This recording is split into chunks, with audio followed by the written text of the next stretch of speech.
All right, we are go. All right, welcome everyone to the 2023 Haynes Lecture by Dr. Magalí Rabasa, presented by the University of North Carolina at Chapel Hill Libraries and Wilson Special Collections Library.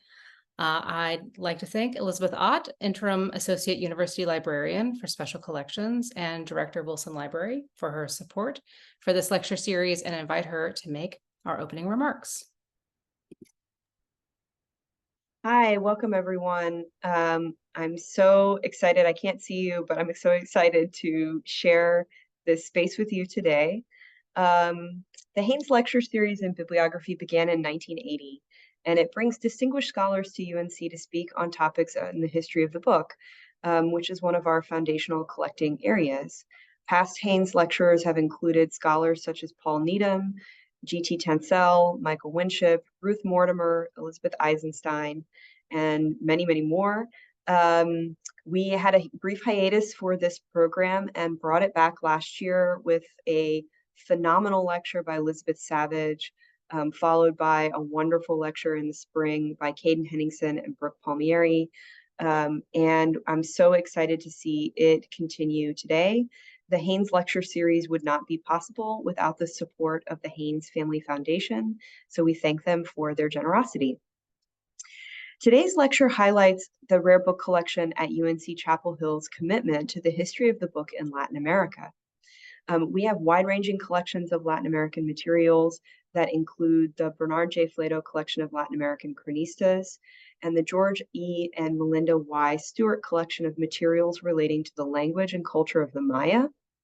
We have collections of artist books, comic books, and printed works from contemporary Latin America. And I hope that this lecture will inspire you to take a look at our holdings and find out more about those collections. Our ongoing collaborative collecting with the library's Latin American, Iberian, and Latino Studies librarian, Teresa Chapa, helps us to continue to build these materials and make them available to a wide community of scholars and students. So thank you so much for joining us in celebration of these research collections and in honor of National Hispanic Heritage Month. We're so pleased to have Dr. Rabasa with us today, and I'm going to turn it back over to Emily to introduce her. Thank you, Liz, for kicking us off. Let's see. All right, so now I would like to introduce today's Haynes Lecture speaker, Dr. Magalí Rabasa. Dr. Rabasa is an associate professor of Hispanic Studies in the Department of World Literature, Languages and Literatures, and director of Gender Studies at Lewis and Clark College. She received her PhD from the University of California, Davis in Cultural Studies with an emphasis in feminist theory and research. Her research and teaching focus on networks of social movements and alternative media in the Americas, with a particular focus on the US, Mexico, and Argentina. She is co-editor of two publications, Pandemic Solidarity, Mutual Aid, and the COVID-19 Crisis, and Somos una Imagen del Futuro. Her first monograph, The Book in Movement, Autonomous Politics and the Lettered City Underground, was published by the University of Pittsburgh Press in 2019. It is an exploration of print book culture in contemporary Latin American social movements. Her current research examines feminist economies of knowledge in the Americas. We are so very pleased to have Dr. Rabasa with us here today, and I will hand it over to her.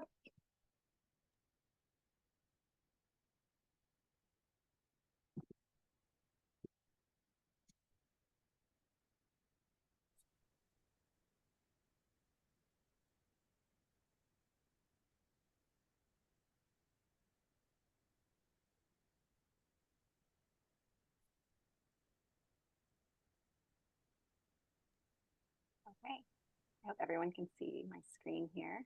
Yes. Okay. Thank you so much to Emily Cater, Teresa Chapa, and Liz Ott for the invitation to speak today. I also want to thank Katie Fanfani and all of the UNC staff working behind the scenes to make this virtual event possible.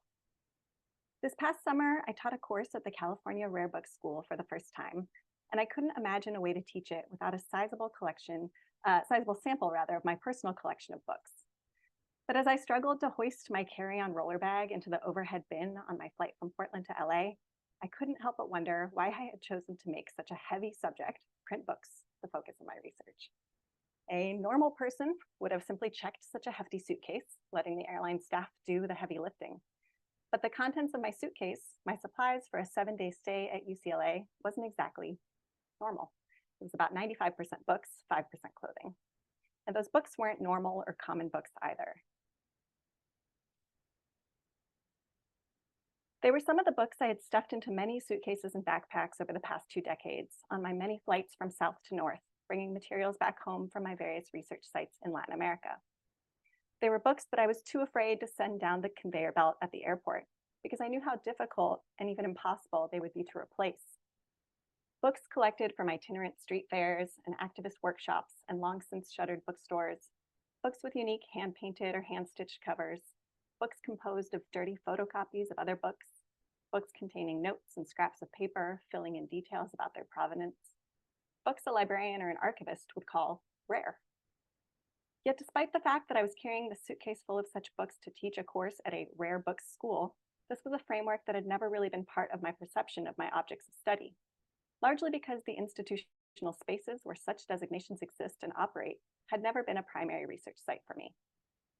I came to the field of book studies and bibliography by way of my work as a scholar of and a participant in social movements and alternative media networks. About 15 years ago, my research took a significant turn when I made the decision to follow the political and conceptual questions that had long been my obsession through a durable object, the book. I began to examine the transnational dialogues and networks connecting radical movements across the Americas through the study of the production and circulation of print books, developing a transdisciplinary methodology that combined my background in literature and my more recent experiences in anthropology. In the mid-2000s, I spent a lot of time traveling back and forth to Chiapas, Mexico, participating in the international encuentros, or gatherings, hosted by the Zapatistas. The Zapatistas are an indigenous-led anti-capitalist and anti-colonial movement that since 1994 has built hundreds of autonomous municipalities while also engaging with a massive transnational network of other radical movements across the world. One of the most famous Zapatista slogans is, "Our word is our weapon." This statement points to the ways that self-representation, theorization, and knowledge production have been fundamental axes of the 21st century social movement's reinvention of revolutionary politics. While publishing has long been a tool of radical movements, and especially of the early 20th century anarchists that represent important precedents to the recent movements, the confluence of political and technological transformations at the turn of the 21st century generated an unprecedented explosion in alternative publishing in Latin America.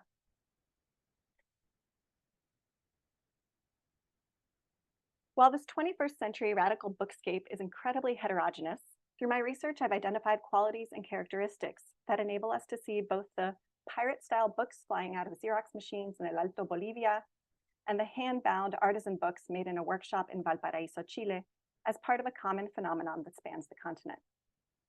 In my first book, I developed the concept of the organic book as a way of accounting for the complex interplay between, on the one hand, the materiality of the book and its process of production, and on the other hand, the political concepts, ethics, and ideas that the content transmits. This is what feminist Argentine editors Marilina Winick and Natalia Maldonado refer to as the connection between what books say and what books do. In an essay entitled "On How a Room of One's Own Becomes a Communitarian Space," they describe the way that this informs their editorial praxis. A book can't be different from the magma of practices that have made it exist. This is the ethical slogan that guides us every day. It's a question of caring for what grows, not only what the books say, but also the connections with and between the people that make each book. By examining the ways that book production and circulation is taken up as another front from which to develop and advance radical politics, not just through the ideas, but through the objects themselves, we can see how the same autonomous and anti-capitalist praxis that the movements propose through alternative modes of organization, education, communication, culture, and economics also informs a new approach to making and distributing books. The historical hierarchies and divisions of labor that have long shaped the dominant spaces and institutions of publishing are being disrupted and dismantled through new approaches to everything from authorship and intellectual property to graphic design and marketing.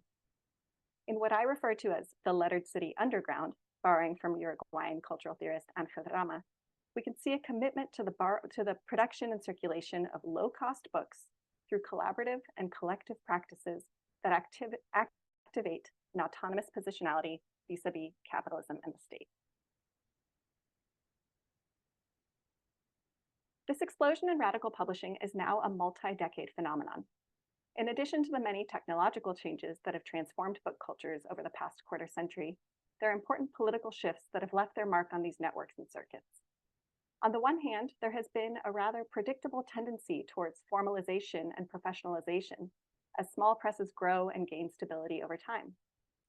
This, in many ways, has generated a depoliticization of the production and distribution practices that defined these networks in their earlier moments. But on the other hand, there's also been a perhaps unanticipated deepening of the radical political intervention in publishing, brought about in part by the emergence of new feminist and de-patriarchal movements in the region over the past 10 years. Building on the autonomous praxis of the movements born in the first years of the new century, the new feminist movements work from the crucial conjunction of issues of reproductive justice, gender-based violence, and patriarchal economics. And in doing so, they've infused their broader societal context with renewed and heightened attention to questions of care and mutual aid. These newer movements are leaving an indelible mark on the political context they emerge from, including the networks of radical publishing that are the focus of my research.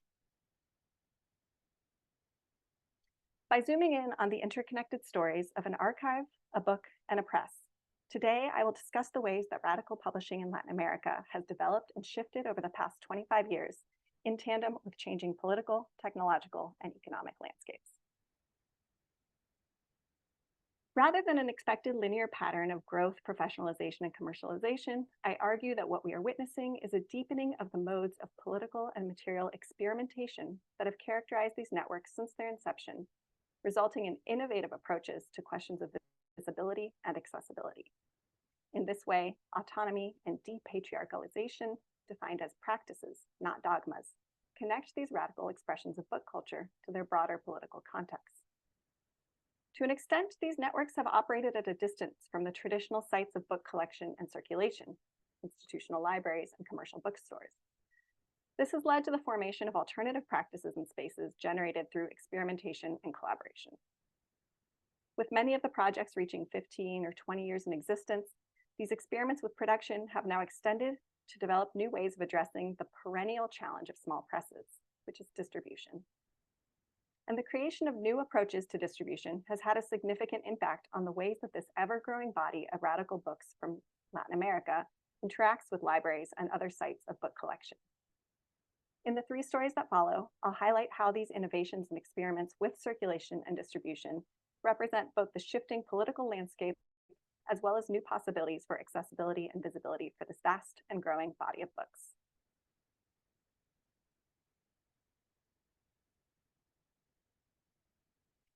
I begin with the story of an archive. In 2001, a writer and editor named Pablo Strucci began compiling a catalog of independent books in Argentina and called it El Asunto, or the issue. A print booklet accompanied by a website, the catalog of independent books includes a wide range of titles, from poetry and art to novels and essays. It's described as contributing to the debate about, quote, the independent book. The website presents the most up-to-date version of the catalog, but it also includes a page on the paper catalog, which is subtitled Page from Another Era. A summary for each edition of the print catalog appears here, including a scan of the cover, the date of its publication, and an overview of the contents, how many books, and a breakdown of the numbers by genre. The significance of the print form is suggested repeatedly, both in the language of the website and the descriptions of the catalog. Beginning with the 5th edition, the entry includes a description of the physical object. Starts to be published, quote, starts to be published with a number, a double page is added, now there are 12 pages, 9 by 11 centimeters, end quote.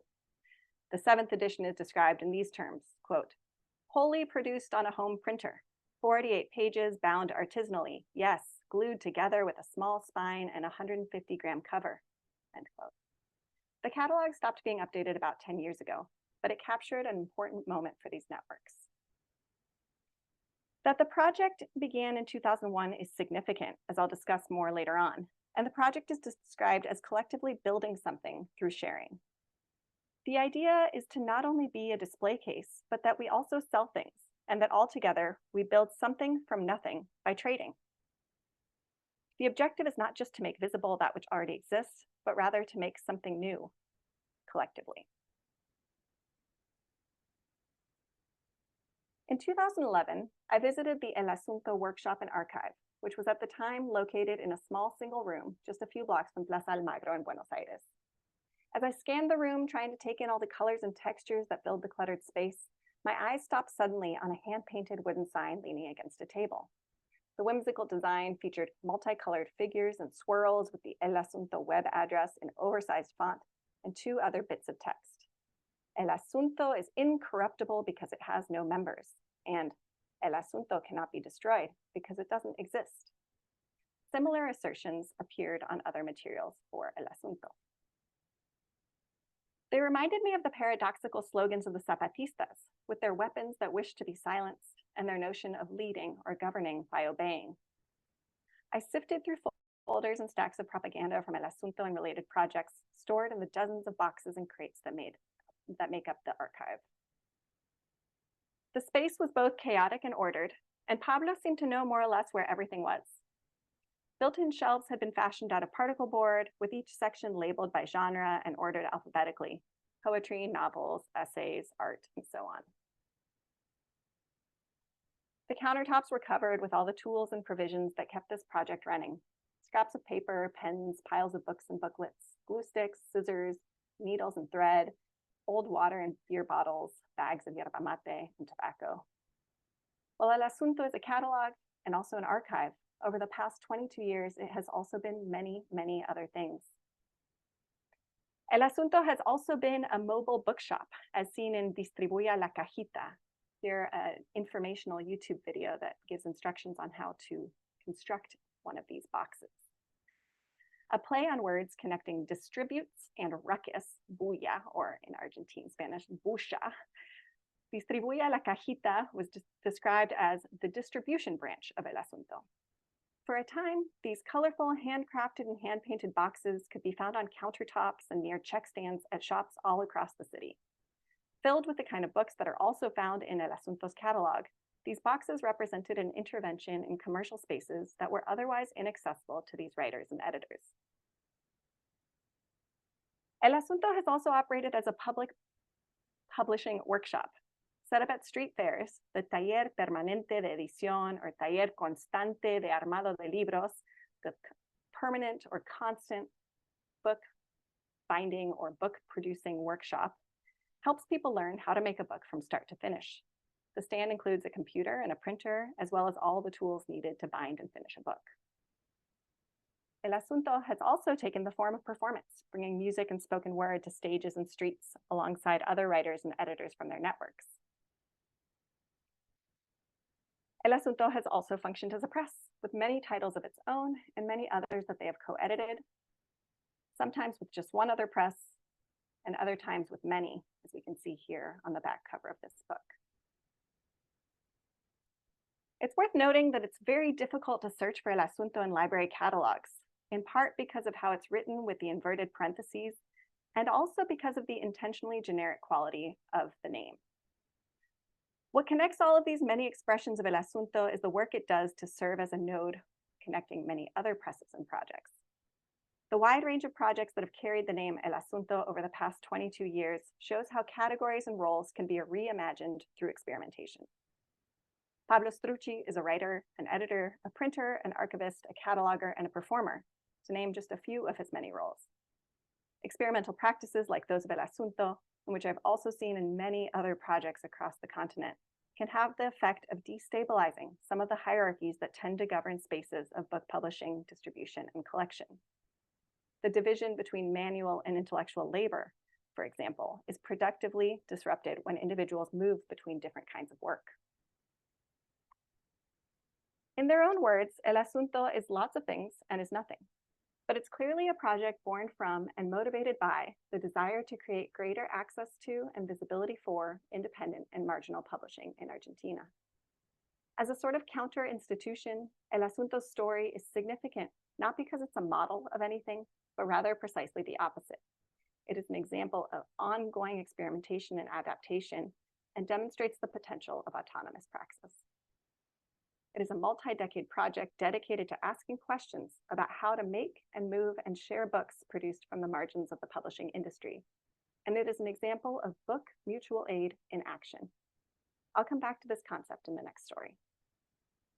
Pablo Strucci, the founder of El Asunto, worked closely with other authors and editors in the creation of the long-running Feria del Libro Independiente y A, or Independent and A, we'll talk about in a moment, book fair.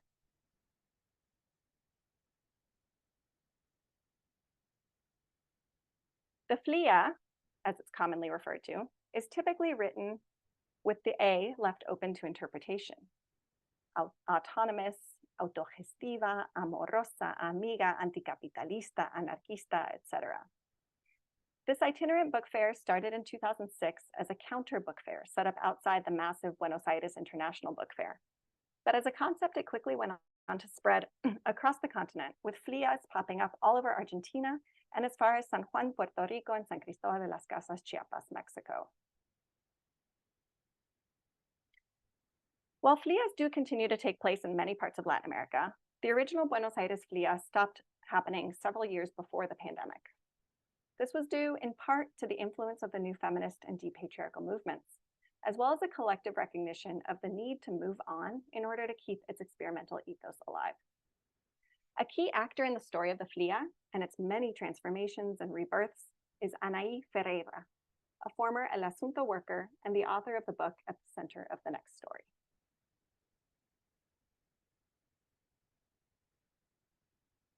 I move now to the story of that book. Quote, "The FLIA is born in 2006, but is a product of 2001, close quote. This is how a member of the FLIA Buenos Aires Organizing Assembly described the project to me years ago, as one of many projects, movements, and trajectories born from and shaped by the collective experiences of the economic crisis and popular rebellion that shook the streets of Argentina in December 2001. In her bio, author and editor Anaí Ferreira describes her own story in similar terms.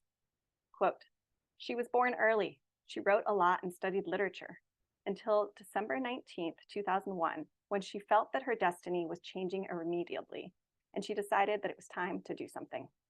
She participated in the Colegiales Assembly, pictured here, and the Sexto Cultural, and was one of the main organizers of the FLIA, even before it was called FLIA. For Argentina, the 2001 rebellion represents a turning point, much like the impact of the 1994 Zapatista uprising in Mexico or the 2000 Cochabamba water war for Bolivia. These moments are cited as events that ushered in a new approach to radical politics, emphasizing a praxis of autonomy characterized by the formation of decentralized networks, the replacement of hierarchical organization with horizontality, an increased protagonism of women, and an emphasis on self-representation and communication. After 20 years of organizing, writing, and editing as part of El Asunto, La FLIA, and many other projects, in 2021, Anaí Ferreira published Magia y Pérdida, Magic and Loss. This 360-page novel tells the story of a dozen characters as they navigate through the events of December 19th and 20th, 2001, and its aftermath. The back cover reads, "What leads a people tired of exploitation to take to the streets and change history? If you are very young, this book will give you a view of what it meant to live those crucial hours. If you lived it, you'll find other perspectives, other viewpoints of the interwoven mosaic that we are and that we were in those plazas, those streets, those homes. The story this book tells is part of the life of those of us who crossed the portal that was 2001 in Argentine history." Part fiction, part ethnography, part chronicle, part memoir, part testimonio, part political theory, Magia y Pérdida is an experimental work. In the epilogue, the author describes the process that led to the development of her transdisciplinary methodology. She describes the project being shaped by the same ethic of autonomy that defines the movements and rebellions recounted in the book. Turning our attention to the margins of the book, several elements are worth examining more closely. The cover art features a work by Sofia Lino, another FLIA organizer, poet, editor, and also visual artist. Lino is another example of the kind of blurring and crossing of boundaries and roles in the realm of publishing and cultural production. In the co-editing credits, we see Las Desenladrilladores, which is Ferreira's press, and Milena Cacerola, probably the biggest of the presses connected to the FLIA. While co-editing in itself is not a radical practice, here we can see it as a tactic of visibility and accessibility, but also potentially as an anti-capitalist and anti-patriarchal publishing practice. In a conversation with my Cal RBS class, editor Alex Schmid from Argentina explained that for him and others in these networks, co-editing is a way of distributing or dispersing power. In commercial publishing, he explained, a press's catalog can represent an accumulation of symbolic capital, which in turn can be converted into other forms of capital. Co-editing has the potential to act as a way of disarming that logic of accumulation. Co-editing, he explains, becomes a practice of sharing or distributing that symbolic capital, especially when practiced among presses that are marked by an asymmetry in power. This is clearly the case between Milena Cacerola with its catalog of more than 500 titles and its presence in dozens of libraries worldwide, and Las Desenladrilladores and many other much smaller, more marginal presses that Milena collaborates with. The next marginal element is a paratext titled Advertencia, or warning. It starts by saying, for people with a normative linguistic sensibility, this novel uses egalitarian language. Over 4 paragraphs, Ferreira discusses her decision to use non-binary language, which is sometimes called inclusive language, though she explains her preference for the term egalitarian. She reflects on the challenges of writing a story set 20 years ago when such linguistic practices did not really yet exist.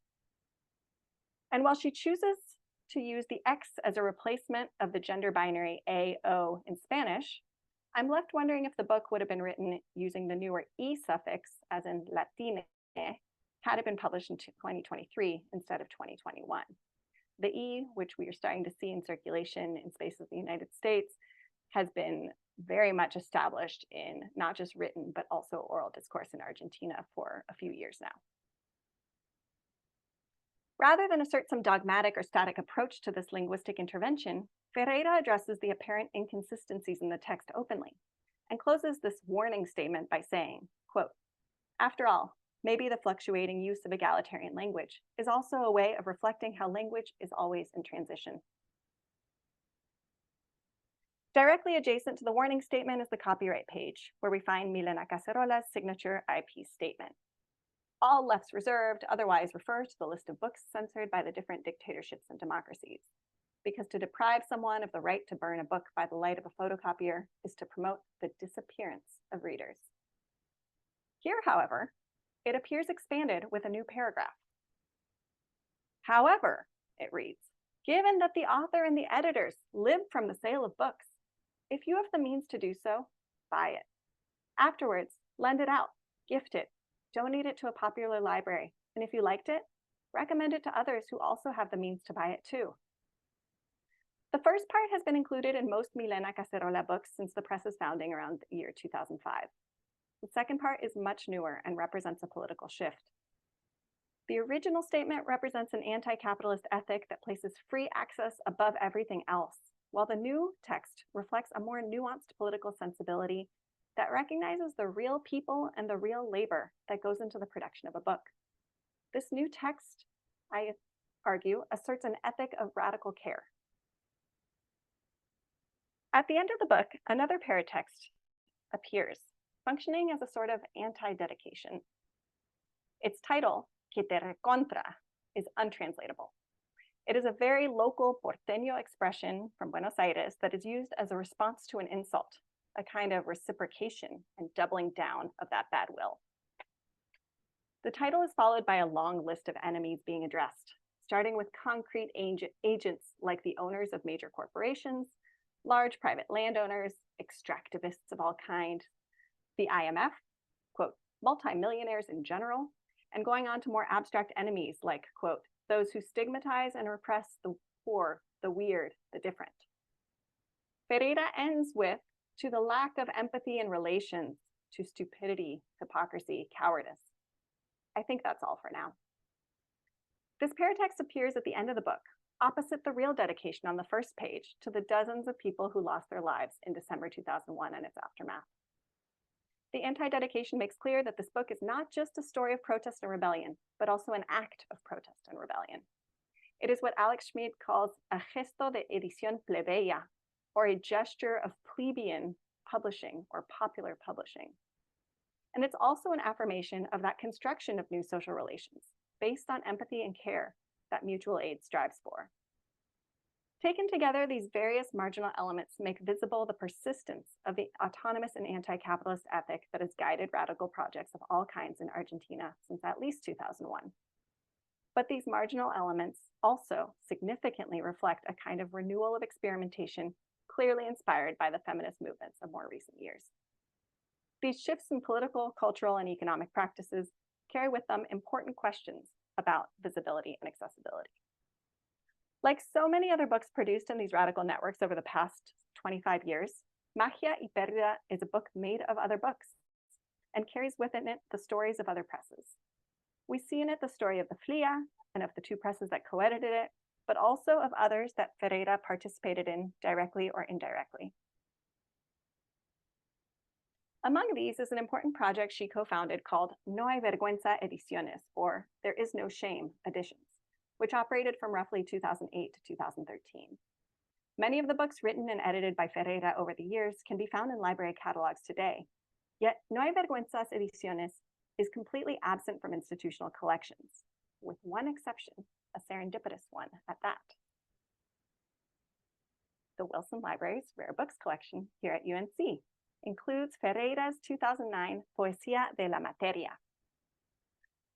So what makes some books and imprints from these radical networks reach library collections, while others don't? How has this changed over the past 25 years? In the prologue to the Argentine edition of my book, the editors from the two presses that collaborated in its publication, Tren en Movimiento and Tinta Limón, revisit the recent history of these radical networks by considering the changes that they have witnessed between the period I first conducted my fieldwork, roughly 2010 to 2012, and the publication of the Spanish translation in 2021. They write from their perspective as active agents, like their friends Ferreira and Strucci, in the, quote, small publishing revolt of the last 20 years.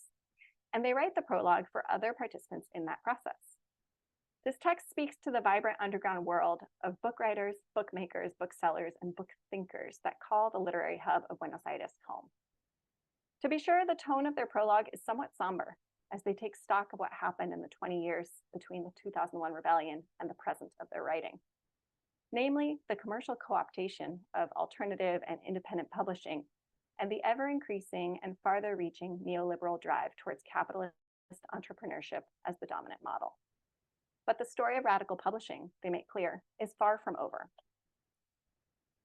They end their 6-page prologue with an opening for thinking about its mutations, transformations, and adaptations, which they see in, quote, the potent and complex articulation between the field of publishing and feminisms in recent years. The Argentine edition of my book was followed by a Mexican edition in 2022, published by a radical press connected to these editors through various initiatives. This includes participation alongside dozens of other presses in a collectively organized stand called Todo Libro es Político, or All Books Are Political, at the major Latin American book fairs in Guadalajara, Buenos Aires, Bogotá, and elsewhere over the past 8 years. Todo Libro es Político is not a case of inclusion in the commercial and institutional field, but rather of an intervention made possible by a strategic sharing of resources and a common vision of transformation. And as participants have shared with me in interviews, the opportunity to come together and share a space for a few weeks a year becomes a time for learning from and with each other, for sharing and creating knowledge about publishing together. Another initiative is the construction of a new social center and bookstore in 2021 in Mexico City called Volcana Lugar Común, Common Space. This is a collaborative project that connects Tinta Limón from Argentina, Traficantes de Sueños from Spain, and Bajo Tierra from Mexico. Each of these initiatives can be understood as an expression of the ethic of book mutual aid that I referenced earlier in relation to El Asunto. Bigger and smaller presses with different access to resources and institutions collaborate to support one another, while also working to intervene in and transform the economic, cultural, and political milieus they operate within. Mutual aid, as trans activist and legal scholar Dean Spade reminds us, is not just about support or solidarity, and it is most definitely not about charity. Mutual aid projects, Spade explains, are, quote, a form of political participation in which people take responsibility for caring for one another and changing political conditions, not through symbolic acts, but by actually building new social relations that are more survivable. Mutual aid, as a fundamental praxis of feminism, conjugates collective care and political transformation. I'll move now to close with the story of Bajo Tierra Ediciones. Of the countless presses that make up these radical networks, I want to focus on Bajo Tierra because I believe it is perhaps the clearest example of the, quote, potent and complex articulation between publishing and feminisms that the aforementioned prologue describes, and also of book mutual aid in action. Bajo Tierra Ediciones' roots go back over 20 years to the foundation of JRA, a student-run anti-capitalist youth collective in Mexico City that organized urban solidarity with the Zapatistas starting in the early 2000s. In 2008, JRA started the publishing project, giving new life and direction to the regional and hemispheric networks they'd been building. Full disclosure, I began working with Bajo Tierra closely the following year as part of my dissertation research, and today I'm a member of their new editorial board. About 10 years after starting their publishing project, around 2018, the collective dissolved and Bajo Tierra became an independent and freestanding project. Shortly thereafter, they made the decision to reorganize as a women's collective. This came on the heels of several internal conflicts that brought to light deep issues of misogyny and patriarchy, both within and surrounding the collective. They made the decision to reinvent the press as an explicitly feminist project to formalize their commitments to the eradication of oppression and domination in their organizing spaces.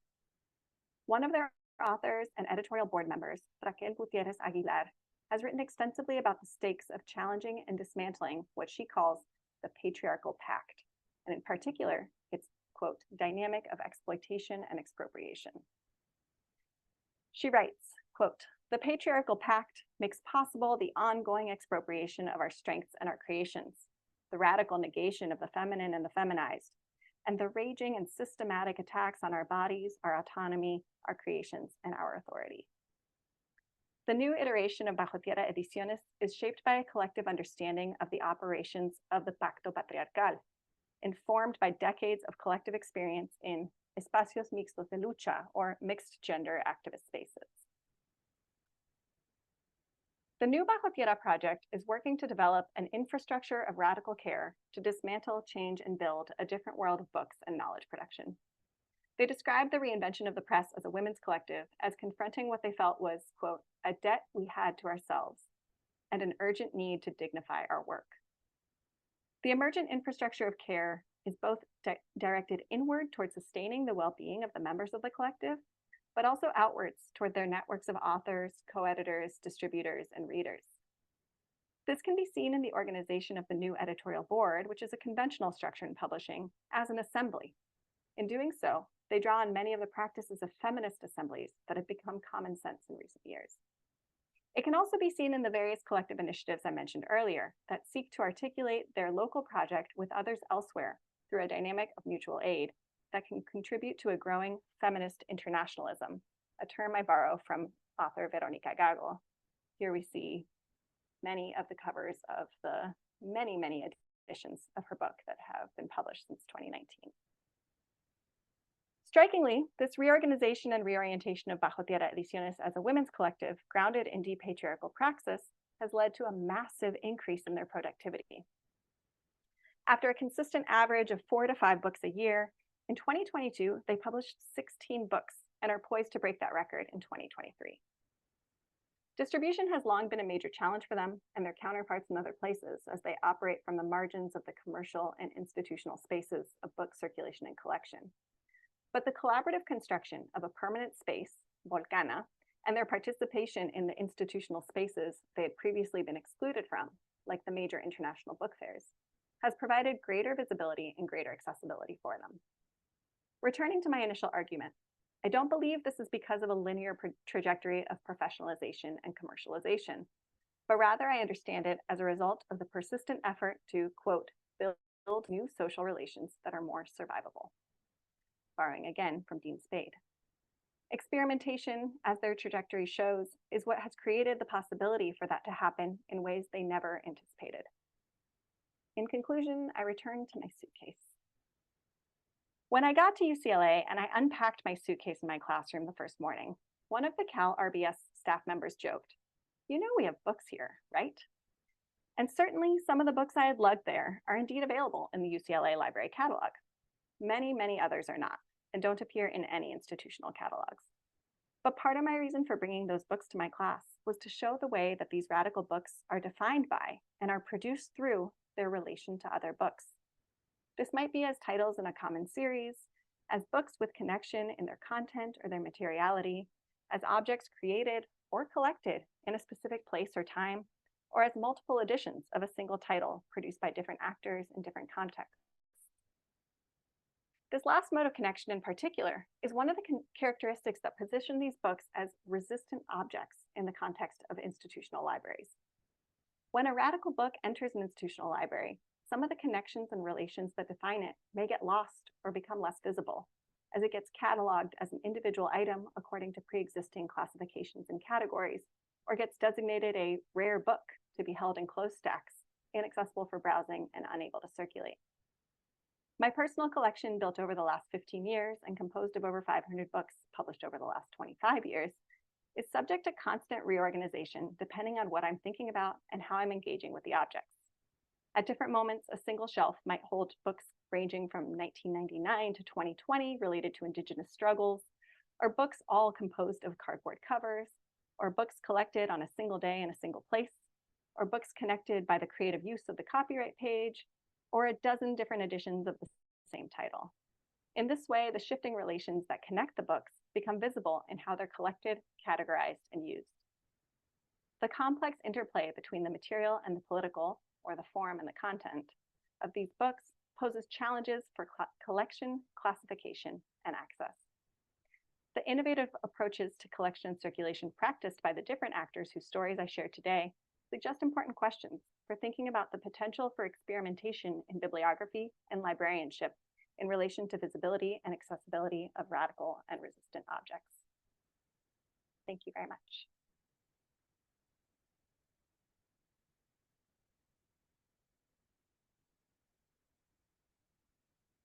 My final slide appears to be lagging in its appearance. There it is.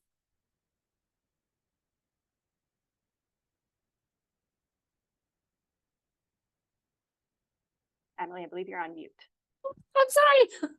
Thank you so much for that wonderful talk. It was invigorating. I have lots of questions of my own, but I want to invite our audience to put questions in the Q&A, and I will read them from the chat.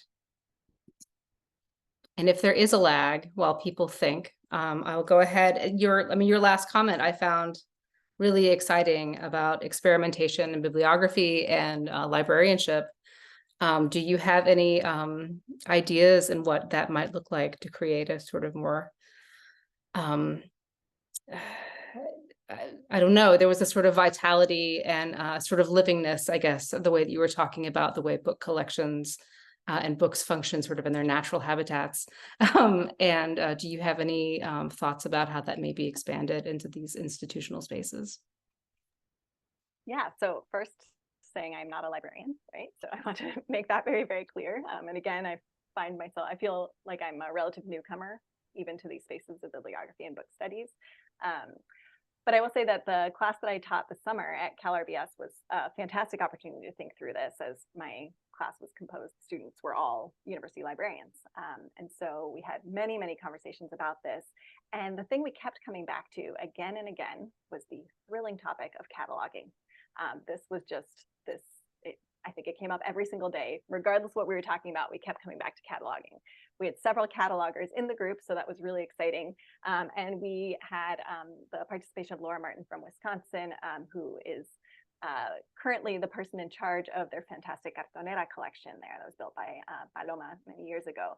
And that has provided an example of some of the ways that institutions have responded to objects that don't sort of conform to their existing structures and models in creating new subjects.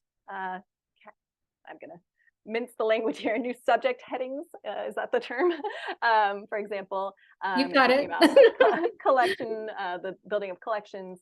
So I think that that's one case where we can see a phenomenon that has fully been absorbed into university libraries and that very much resists the sort of norms of those institutional spaces. But I really think that the question of how we make these objects visible once they enter into a library collection is really key. So what kinds of, how do we cluster them with other objects? Where do we keep them? How do we share the news that they're there?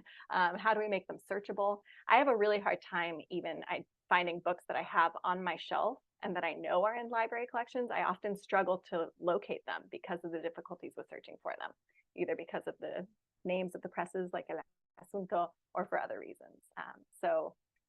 Yeah, I think that that's one of the pieces is really coming to that question of cataloging, right? So how do we label things in how they move in our collections?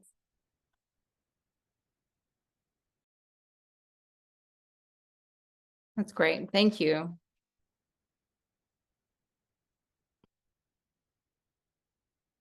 While we still wait, I mean, that just, I guess this is more of a comment, but I've also found, because you mentioned, things with difficult names, and I've got to look at my notes, the El Asunto being difficult to find because of the term being a just sort of general term. I find book history to be almost impossible to search in a library catalog or any catalog, and to sort of put forward much in results. So but I also wondered with that, is that intentional on the part of that press? Like, is it sort of trying to hide and create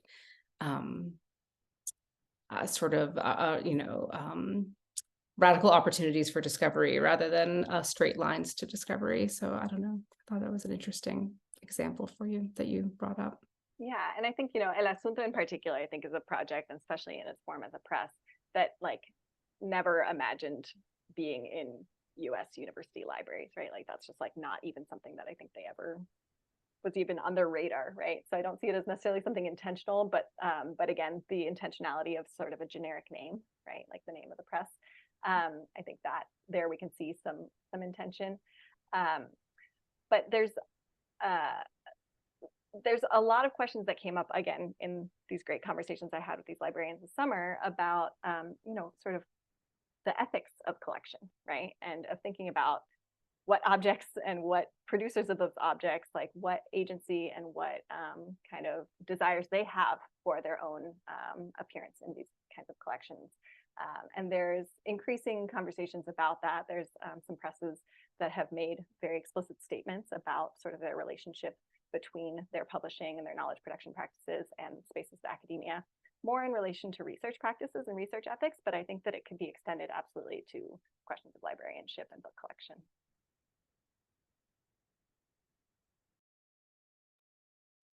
All right, let's see. I see a question in our. Oh, hold on. Oh no. Okay, I have a question in our chat. Fabulous presentation. Thank you, gracias. I was wondering if you could tell us more about that amazing increase in numbers of books that the Feminist Collective are publishing. Do you have a sense of what factors, ideological, social, economic, and practices have been engaged to achieve that jump, and how many books they are publishing a year? Yeah, so it is really impressive. And there is, I think there's many, many factors that go into that. But I think, as I said, I think that there's something really clear in the trajectory, right, where we see this complete reorganization of their collective, and how that then impacted their ability to do their work more efficiently, right? So on one hand, we can see like that sort of filtering out of the distractions that the kind of internal conflicts were posing for them, but also that kind of broadening of their networks of mutual aid, right? And so these collaborations, both with the bookstore and social center that they created, and then their growing participation in these networks through examples like the collective book stand, that has really strengthened not just their capacity for distribution, but also their internal kind of understanding of the processes of book production. And so there's that kind of collective learning that I think has really been accelerated by the work that they've been doing in recent years. But I think, yeah, it's that combination of sort of the internal reorganization and then the real concerted effort to build their contacts and build their kind of relations of mutual aid as part of networks.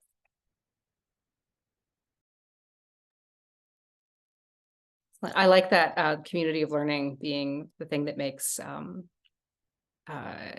more, you use the word efficient because it's such a capitalist term. But I do think a sort of learning space where you can learn from each other, I think is often missing in a lot of our more capitalist spaces. Anyway, wonderful. So I've got one that is a little bit, let's see, question 2 is distribution, even, oh, and this may be more of a comment, but distribution, even when one travels to the specific country to acquire material, can be very difficult and frustrating. Congratulations to you on your personal collection. And yes, many thanks to the catalogers who get this material into their collections. I was sort of jumping off that question. When you are collecting books, are you moving around different countries and spaces? Are you sort of going online and seeing what's available? Like, how have you amassed your collection? Definitely like 100% on the ground. I don't think I've ever ordered a book online. That's part of this collection.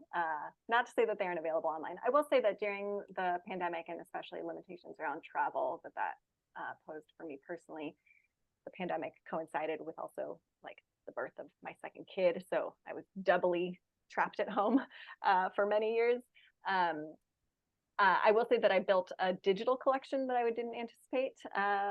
And that has to do with the way that these presses pair their real dedication and commitment to the print form with new questions about access and then challenges that the pandemic faced, right, for print distribution. So there's a lot of presses now that do have on their website freely available PDFs. So Bajo Tierra doesn't have their entire collection available for free as PDFs, but they have some, and they have a pretty sophisticated sort of logic that about sort of needing to achieve some level of sales before they kind of release a book for free online. But they see online and freely available PDFs as absolutely complementing the print form. Tinta Limon has a lot of their titles also available for free download, with a suggested donation, but that you don't need to make. So there's that piece of collection that I guess I have done from my computer. That's just these files that are kind of lost on my desktop. But no, my collection has been built through travel, book fairs, bookstores to some extent. I had the fantastic experience this past spring, my first travel outside of the US since 2019, 2018 even, to Mexico City. I went on a research trip to present my book at Volcana and to kind of catch up with folks. And I was stunned by how many new bookstores have popped up in Mexico City over the last 5 years.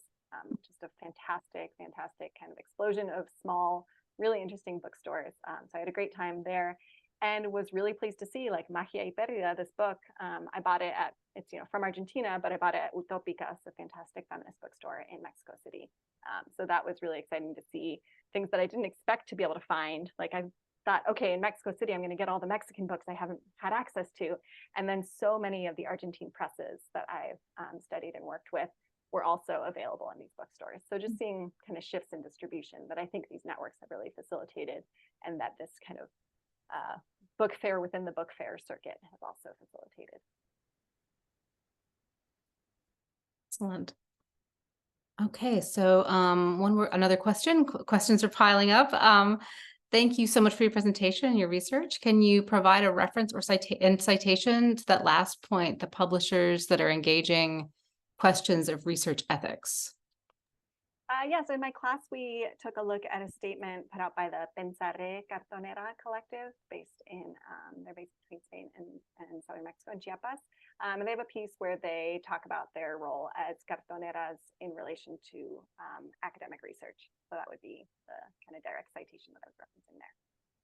I also want to plug, relatedly, the new book, Taking Form, Making Worlds, which is the first full-length monograph dedicated to the study of cartoneras by Lucy Bell, Patrick O'Hare, and Alex Blinn. That's just a really fantastic, comprehensive read on this. And I think as one of the biggest contributions of that book is their reflection on the practice of research in these networks. So I would definitely recommend that as well. Excellent. Okay. Could you say more on the discussions around research and access? I'm especially curious on the ethics of special collections libraries that want to collect more broadly than white European Anglophone men, but are still rooted in capitalist and Eurocentric models. This is a big question. I think that what these kind of networks demand and sort of and ask of libraries is to rethink their acquisition practices, knowing that local they're kind of local reps that they have that what do we call them? They're not the distributors, they're local. Emily, you have the term. If my subject liaisons were here, I think, yes, they're the sort of the big reps. Yes, the reps, the local reps in a country or in a region, right, that librarians work with. So I think that it's about folks that are building collections doing more on the ground work, right, which of course goes against the sort of efficiency. And I've heard lots of stories of library budgets being cut and allowing for less and less of that kind of travel. But I think that both in terms of access to materials, but then also thinking through those ethical questions. So actually having contact with the people, or at the very least, the context that these objects are coming from, I think is incredibly important, to not have them appear as these kind of floating, isolated objects, but rather to understand them as part of the context that they're coming from. So many questions around ethics of collecting. We'll talk more sometime. Okay, so since so much scholarship is begun with online searches, and even now new PhDs do not begin research by looking at hard copy books. For example, the desire to complete text mining analyses. How do you envision scholarly analysis of these hard copy works being encouraged?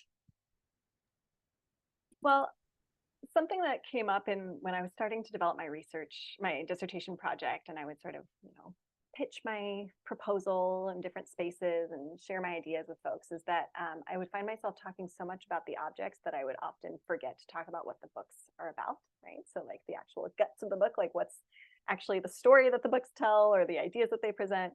And obviously I'm very concerned with that interplay, but I find myself so drawn to, again, these kind of marginal aspects of the objects, the paratext, the copyright pages, the covers, the binding, all of these things that I think that really points to the importance of those actual print objects, right? The hard copy works referenced here in this question, to really understand the objects as they were designed to be engaged with, right? Some of these things are carried over into digital formats, but many are lost when you get the digital format. Sometimes you're not going to get that back cover. Sometimes you're not going to get a cover at all. And sometimes the appearance of some of the paratext might not be presented in a way that you would kind of stop to look at it the way you do when you are physically paging through a book. So I think understanding these as objects that combine the materiality and the content really integrally is one of the ways to encourage that analysis, the hard copy. And actually, our next question, I feel like you just kind of already answered it, but I'll put it out there anyway in case you want to add anything. What is lost by using PDFs and not the beautiful hard copies of books? Any other sort of lost elements of the material book? I mean, I think that one of the big things that comes up there, in addition to what I just mentioned, is the variation between different editions, right? So I've been really interested for a long time in looking at, you know, the 7 different editions of Raúl Sibecki's Dispersing Power, for example, that were published within a certain period of time in different places. In some cases, the actual, like, the interiors of the book, like the main text, the PDF might be completely intact from one edition to the next with no changes made. In other cases, that's not the case. And you're like, oh, is this even the same book when you're looking at the content? But there's so much about the editions that changes in terms of their materiality that I think is really important to understand. And that's something that's come up in these conversations about collection building, because what makes something a new edition and what makes something new enough and different enough to be kind of approved for collection. Obviously, in rare books, I think this might look different, but a lot of the books that I study, I think, aren't actually things that are in rare books collections. They're things that are kind of just in kind of regular collections. And so a library's capacity or not to collect those 7 editions, but then you can see how the cover art and the binding format and the paper weight and the quality and all of these things actually tell a story too. It's great. I love to compare editions. Could do it all day. Let's see. The next one is a comment, but there are lots of notes of gratitude, including thank you so much for this wonderful talk. I enjoyed so much learning about these smaller presses, and many other comments like that. So just so you know, there's lots of love and appreciation coming your way. One more question. Do you think the publishers you research would like to see wider distribution? Many Latin American studies librarians are active in sourcing materials from independent publishers, professional organizations like Salam, I think SALALM, would love to connect more with these producers. Yes, I think by and large, the answer is yes. And I think that the recent initiatives at the major book fairs are clear evidence of that. So I would really recommend starting with that very accessible point. I know that a lot of folks from these organizations and institutions attend those book fairs, right? Those are kind of the place that, like, you can for sure, well, maybe get approval from your institution to do a buying trip to one of the book fairs. And knowing that those collective stands are there, I think, is really key. And thinking about what kind of work they're doing and looking for the things that are even marginal within those kind of intervention spaces. So I think that's one place where we can say, like, absolutely, like, they're putting themselves into the spaces where, you know, kind of these hubs of distribution. But I think taking those collective stands as a starting point, right? As a starting point to see, okay, so Milena Casarola, again, using this example, they're going to be there and they're going to have all of their books there, looking at their books and seeing in the co-editions, right? Who else appears in those co-editions, and how can we access some of those presses that aren't able to participate in the collective stands, right? And that are not available in libraries and other collections, right? So I think using that kind of point of access as a starting point is really key, and not seeing it as kind of a complete representation or an end point.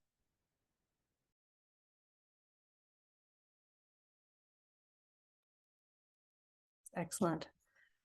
I want to give our audience members a beat to see if there's any remaining burning questions. If I think we may be actually like a little over time. So I thought we were going to 4:15, but we'll. Are we? I'm not sure. I thought it was until 4. I'm sorry. Oh no, I think closing around 4 is fine. You know, let's be generous and put care at the center. So anyway, I do want to thank Dr. Rabasa for joining us today. This is a wonderful and invigorating talk and conversation, and I'm so glad that she could be here. Yeah, so thank you so much. Thank you so much again for the invitation. It's fantastic. Absolutely. All right, we'll close it out there. Thank you, everybody.